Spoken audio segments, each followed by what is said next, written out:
Mengapa kesejahteraan tidak bisa terwujud secara merata hari ini?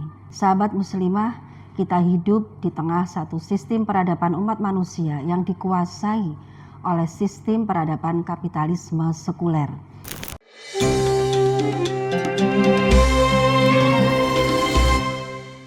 Assalamualaikum warahmatullahi wabarakatuh. Alhamdulillahirabbil alamin, wassalatu wassalamu ala sayyidina Muhammad wa ala alihi washabbihi ajmain.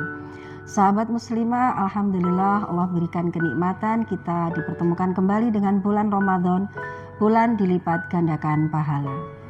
Mengapa kesejahteraan tidak bisa terwujud secara merata hari ini?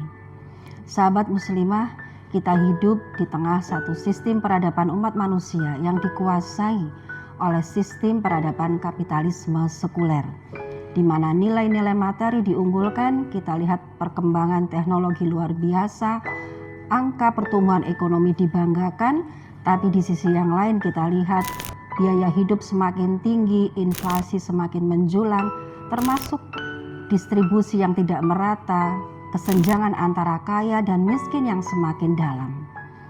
Bagaimanakah Islam memandang tentang hal ini? Kesejahteraan dalam sistem peradaban kapitalisme sekuler memang diukur hanya dari perkembangan angka, grafik, tapi tidak dilihat bagaimana dengan kehidupan di tengah-tengah masyarakat. Kita lihat kesenjangan semakin tinggi, padahal Allah telah mengingatkan dalam Quran surat Al-Hasr ayat 7, kaila yakuna dulatan bainal aghniya'i minkum. Hendaknya harta itu tidak hanya berputar di antara orang-orang kaya saja di antara kalian. Bagaimanakah kesejahteraan menurut pandangan Islam? Dalam satu hadis disebutkan, al-imamu ra'in wa huwa mas'ulun an ra'iyatihi. Imam itu adalah pengurus dan dia akan dimintai pertanggungjawaban atas apa yang menjadi urusannya. Kesejahteraan dalam Islam bukan hanya dari aspek materi, tapi di situ ada aspek keamanan, ada aspek pemenuhan kebutuhan dasar, ada aspek keadilan, sehingga ada mekanisme yang diberikan di dalam regulasi Islam secara sempurna. Setidaknya bisa kita lihat dari 3 hal. Yang pertama adalah distribusi dijalankan secara terstruktur, tersistematis. Dengan regulasi yang telah diberikan oleh Allah Subhanahu wa taala, ada perintah untuk berzakat. Dengan zakat maka harta dipaksa dalam tanda petik dialirkan ke masyarakat yang membutuhkan. Jurang kesenjangan kekayaan bisa semakin ditutup ketika zakat dijalankan dalam regulasi negara. Yang kedua bisa kita lihat dari perintah di dalam hadis Rasulullah, al-muslimuna syuraka'u fi thalas, al-ma' wal kala wan nar. Kaum muslimin itu berserikat dalam 3 hal, air, padang gembalaan, dan api.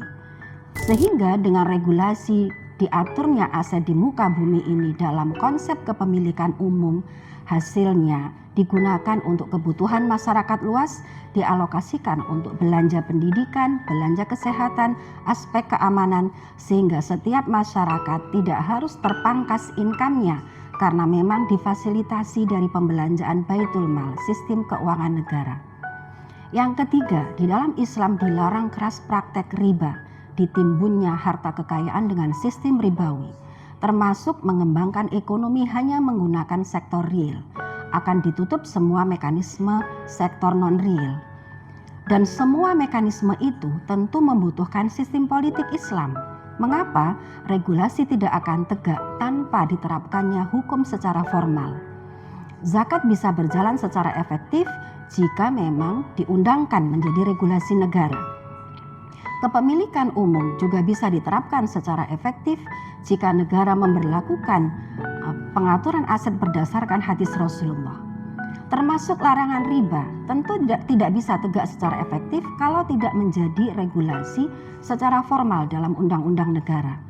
Jadi sahabat muslimah, bisa kita lihat bahwa sistem politik Islam, diterapkannya regulasi Islam secara kafah dalam kehidupan bernegara menjadi metode yang telah dicontohkan oleh Rasulullah pada saat menegakkan kekuasaan Islam di Madinah, dilanjutkan oleh para khalifah setelah beliau.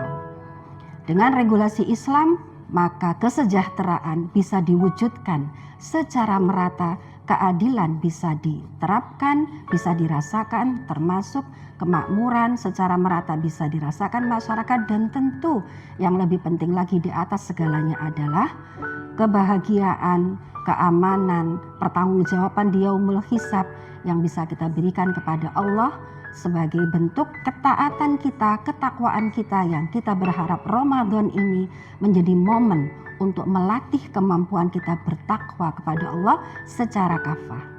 Ramadan berkah dengan Islam kafah. Assalamualaikum warahmatullahi wabarakatuh.